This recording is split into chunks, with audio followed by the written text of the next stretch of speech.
Norbert Elias nació en Polonia en 1897 y murió en Ámsterdam en 1990. Fue un sociólogo alemán de cultura judía y su obra más conocida es El proceso de la civilización, publicado en 1939. Este es un análisis de cómo la sociedad y la psicología interactúan y cómo ambas cambian a lo largo del tiempo. Da cuenta del proceso entre el siglo XI y XVI en el que las personas se vuelven más civilizadas, es decir, más educadas, adquieren modales y con cierto control sobre sus impulsos.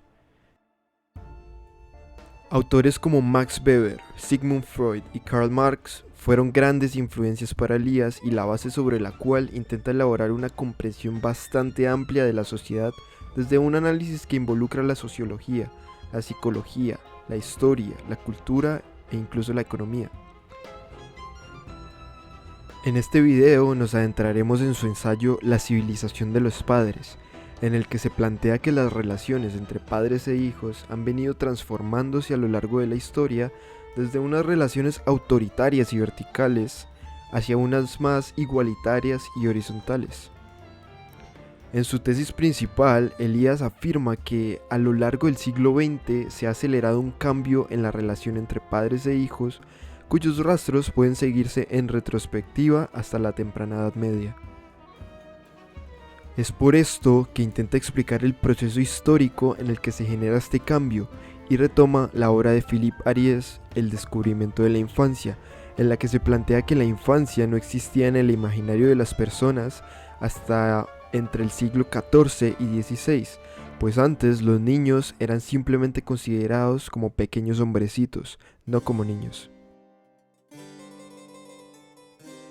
Elias afirma que este descubrimiento es un proceso que aún continúa, pues hay muchas dimensiones de la infancia que aún son un misterio y que cambian según el lugar y el momento histórico.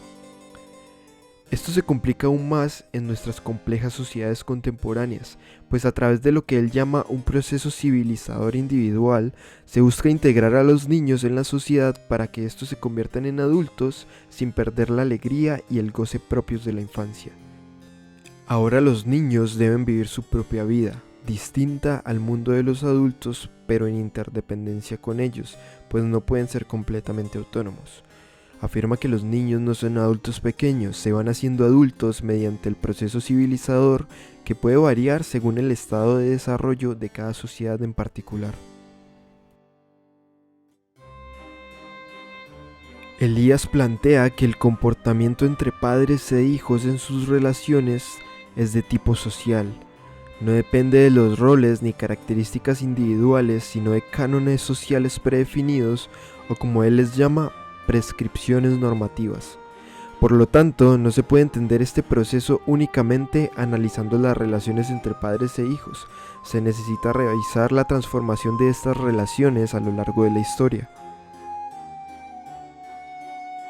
El proceso de civilización es un correlato de esta transformación, y un elemento decisivo en ella que destaca Elias es la función que cumplen los niños para los padres y viceversa.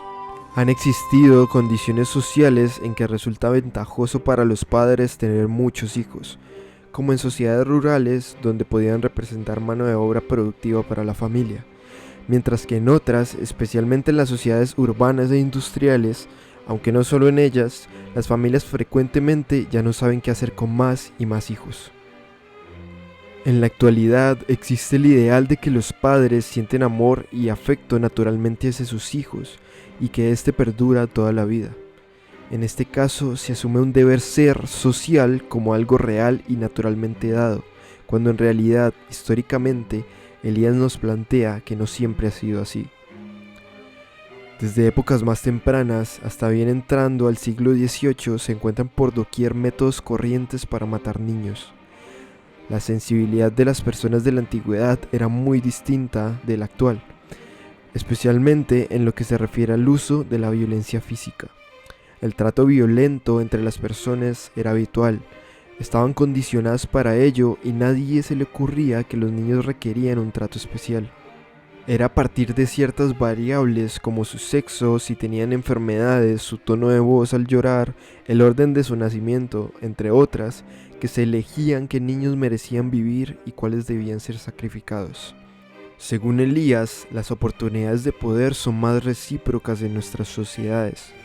Antes, además de ser abismalmente desiguales, era norma social aprovecharlas para pasar por encima de otros sin piedad alguna. En las sociedades modernas, las cosas no se limitan al poder de los padres sobre los hijos, sino que normalmente los niños, incluso los recién nacidos, también ejercen un poder sobre sus padres.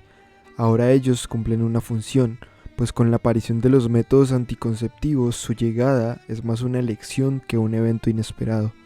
Por tanto, satisfacen necesidades parentales. El autor también menciona que la expresión de las pulsiones instintivas era muy diferente, pues éstas se expresaban con mucha mayor libertad, tanto entre adultos como entre niños. No había ningún tipo de censura ni prevención moral. Solo hasta los descubrimientos de Freud en el siglo XX se reconoce científica y socialmente una sexualidad infantil, idea que fue y sigue siendo mal acogida o interpretada. Lo anterior está relacionado históricamente con lo que el autor llama el impulso de racionalización, que se dio entre el siglo XVIII y XIX.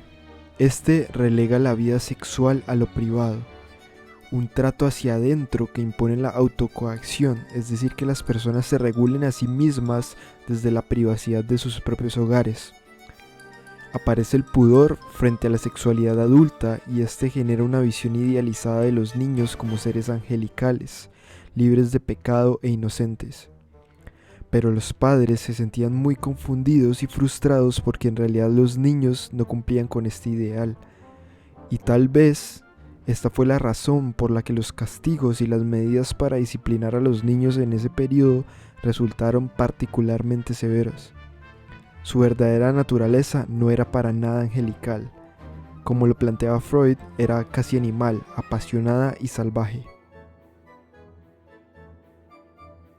Este impulso de racionalidad, más que un proceso psicológico, responde a los movimientos de la sociedad y sobre todo al creciente progreso económico, las mejoras de las condiciones materiales para algunas personas y el ascenso del pudor en la civilización occidental. Apareció, por ejemplo, una cama propia para los niños que antes dormían en la misma cama con sus padres. Luego apareció una habitación propia, al menos para las clases más adineradas.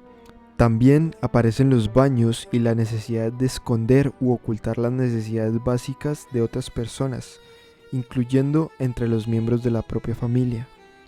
Este proceso tomó desde el siglo XVII hasta el siglo XX. Así, Elías plantea que entre más compleja y diferenciada se va haciendo la sociedad de los adultos, más prolongado y complejo se va haciendo también el proceso de transformación civilizatoria de cada uno.